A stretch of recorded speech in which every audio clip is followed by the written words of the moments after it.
I'm Lisa Spelman, the CEO at Cornelis Networks, and we are here at International Supercomputing 25 in Hamburg, Germany.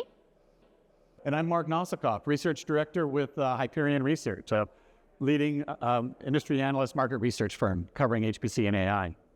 All right. Well, thanks for joining us, Mark. Thanks for having me. Appreciate it. Great to be here. I thought it'd be great if we could take a few minutes and just talk about what's going on in this AI HPC landscape. Yeah, there's quite a lot going on. If you look at some of our research, we cover the spectrum of HPC and AI.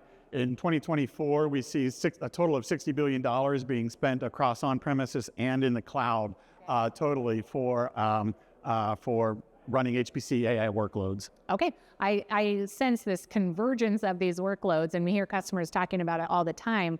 There's a lot of attention paid to what's coming next on the compute side, but I thought it'd be great if we could talk a little bit about the networking side. Sure. What are some of the challenges you see customers facing in that networking area? Well, I think some of the challenges if you look at even some of the expense that's being spent on the compute side, they want to keep them fully utilized.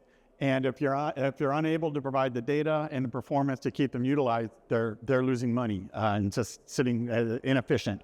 So being able to feed both CPUs and GPUs with the data they need is critical for performant applications as well as efficiency and making the most of their money. Yep.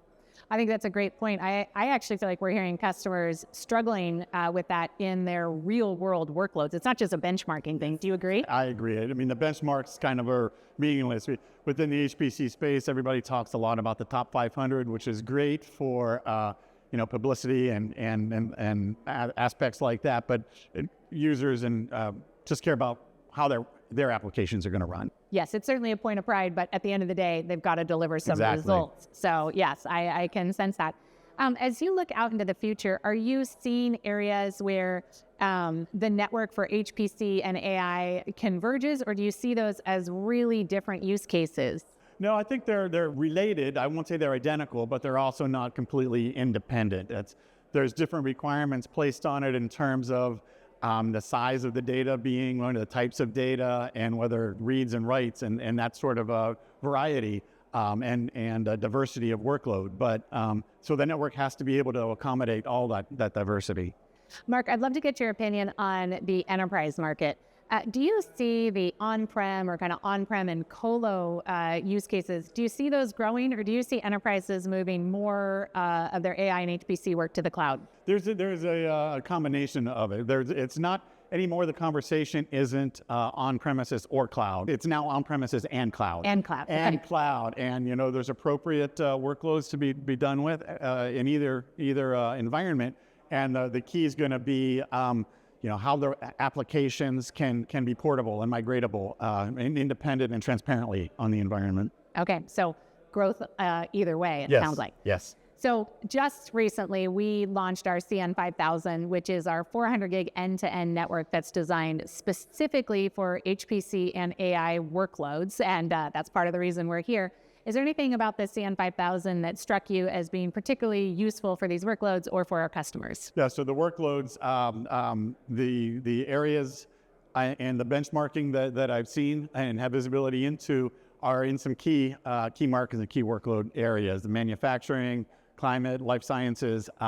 So being able to satisfy some of the larger markets and a lot of the customer needs in a performant and reliable fashion that's what users are looking for. Yeah, the way I like to remember it is something called the Big Five. So we focus on bandwidth, message rate, latency, overlap, and scale.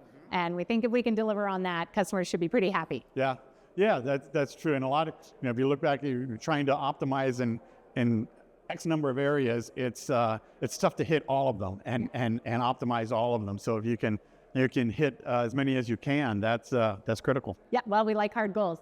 So Mark, any last thoughts you want to share with the people out there about ISC, HPC, AI? No, it's like there's no short of activity and innovation going on. And when you look at compute and storage and networking, a lot of times one will get optimized and another will fall behind. It's like a whack-a-mole game that as